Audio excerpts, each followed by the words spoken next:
ఓం నమస్తే. ఆత్మీయులకు దేవదేవుని ఆశీస్సులు. శ్రావణ మాసం అందరూ పూజలు, వ్రతాలు, దేవాలయ దర్శనాలతో బిజీగా ఉండి ఉంటారు.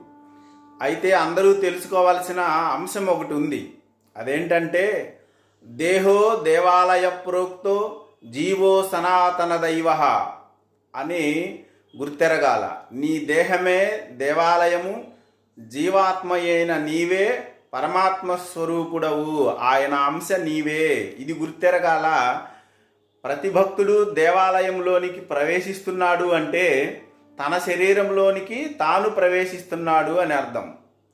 దేవాలయానికి ప్రహరీ గోడ, ప్రధాన ఆలయము, గర్భాలయము అని మూడు ఉన్నట్లు మన శరీరంలో స్థూలదేహము, సూక్ష్మదేహము, కారణదేహము అని మూడు ఉంటాయి.